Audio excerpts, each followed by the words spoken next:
Karen's laugh echoed like a hyena's cackle, sharp enough to make the kids scatter. She stood by the bulldozer, proud as if she'd won a war, not demolished a playground. The Providence sun beat down on the wreckage of swings and slides, a place where children's giggles once rang out, now reduced to splinters and twisted metal. Karen, all 300 pounds of her, strutted in her gaudy leopard print blouse, her chin tilted high as if she owned the world. To her, this playground was an eyesore, a blot on her vision of a classy neighborhood. To everyone else, it was a sanctuary for kids who had nowhere else to go. The trouble started 6 months ago when Karen moved into the upscale condos overlooking Hope Street Park. She wasn't just new money. She was loud about it. The kind of loud that made you wince. From day one, she complained about the playground's noise, kids laughing, parents chatting, the occasional ice cream truck jingle. It's a nuisance. She'd bellow at neighborhood meetings, her voice dripping with disdain for the working-class families who relied on the park. Most ignored her, thinking she'd tire herself out. They didn't know Karen. She didn't tire. She schemed. Her plan was as audacious as it was vile. The playground sat on a tiny plot of public land. But Karen, with her connections and a lawyer who smelled like cigar smoke and bad decisions, found a loophole. She claimed the land was improperly zoned and filed a lawsuit to have it reclassified for private development. Nobody took it seriously until she showed up one Tuesday morning with a bulldozer and a smirk that could curdle milk. "This is my property now," she declared, waving a forged document no one had time to verify. The driver, a nervous guy named Eddie who just needed the gig, hesitated but followed her orders. By noon, the playground was rubble. The parents of Hope Street didn't just stand by.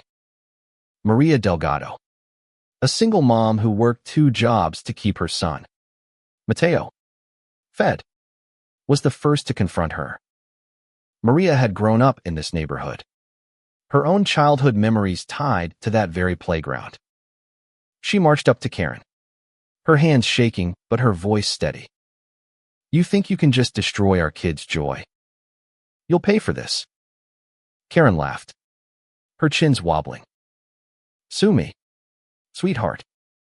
I've got more money than you'll ever see." That was her mistake. Maria wasn't alone. The community rallied. Javier, a local mechanic with a knack for organizing, started a group chat that buzzed with fury. By nightfall, they had a plan. They'd sue Karen, not just for damages, but to make her feel the weight of their collective anger. The playground wasn't just slides and swings. It was the heart of a neighborhood where kids could be kids, safe from the city's rough edges. Karen had ripped that heart out, and now they'd make her bleed financially. The lawsuit was a long shot. Karen's lawyer, a slick man named Howard with a penchant for 3-piece suits, scoffed at the parents' claims. "You're suing my client for improving the neighborhood," he said at the first hearing, his voice smooth as oil. Karen sat behind him, smirking, her diamond earrings glinting under the courtroom lights. But the parents had something she didn't: evidence. Mateo, Maria's son, had recorded the whole demolition on his phone, capturing Karen's gleeful orders to tear it all down. The video went viral on X, shared thousands of times with captions like "Karen destroys kids' dreams" and "Providence playground massacre." The internet did what it does best: it amplified the outrage. The tide turned fast. The judge, a no-nonsense woman named Clara Evans, didn't take kindly to Karen's forged documents. A city clerk testified that Karen had bribed him to lose the playground's zoning records, a claim backed by text messages the clerk hadn't deleted. Karen's smugness cracked. Her face, once bloated with confidence, now sagged as the evidence piled up. The parents' lawyer, a pro bono advocate named Sarah who'd grown up in a neighborhood like Hope Street, didn't just argue for damages. She painted a picture of a community betrayed, of children robbed of joy by a woman who saw them as less than human. Karen tried to fight back. She took to X, posting rants about entitled poor people and how the playground was a health hazard. But the internet wasn't her friend anymore.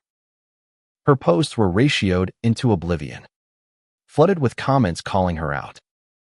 One user posted a meme of Karen's face photoshopped onto a bulldozer, captioned, "When your ego's bigger than your bank account." It got 10,000 likes. Karen deleted her account, but the damage was done. By the second month of the trial, Karen's world was unraveling. Her lawyer fees were bleeding her dry, and her condo board embarrassed by the publicity threatened to evict her. The parents' lawsuit wasn't just about money. It demanded punitive damages to bankrupt her, to make sure she'd never pull a stunt like this again. Sarah, the lawyer, was relentless. She brought in child psychologists to testify about the emotional toll on the kids, including Mateo, who'd stopped smiling since the playground was destroyed. The jury, a mix of Providence locals who knew the neighborhood's struggles, listened with tight jaws and wet eyes. Karen's defense crumbled when Eddie, the bulldozer driver, took the stand. Guilt had eaten him alive for months. He admitted Karen had paid him extra to hurry up and destroy it before anyone could stop her. He produced a crumpled receipt for the cash payment, which Karen had stupidly signed. The courtroom gasped. Karen's lawyer tried to object, but Judge Evans shut him down. "Sit down, Mr. Howard. Your client's done enough damage." The verdict came on a rainy Thursday. The jury awarded the parents $2 million in damages, plus punitive fines that pushed the total to $5 million. Karen's assets, her condo, her savings, her tacky designer wardrobe were seized to cover it. She was bankrupt. Her dreams of a classy neighborhood reduced to a cautionary tale. The parents didn't stop there. They used the money to rebuild the playground, bigger and better, with a plaque that read, "Hope Street Park, built by community, not Karen." Karen moved away, her tail between her legs, to a cheap apartment on the city's outskirts. She'd lost everything: her money, her reputation, her power. The neighborhood, though, gained something. The new playground became a symbol of resilience, a reminder that no one, not even a Karen, could crush their spirit.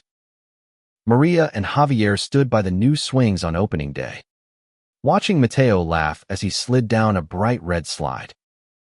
The sun was out again, and the kids were back. The community had won. Sometimes, justice isn't just a verdict. It's a playground rebuilt, a bully humbled, and a neighborhood that refuses to break. Karen thought she could steamroll their joy. She was wrong. The end.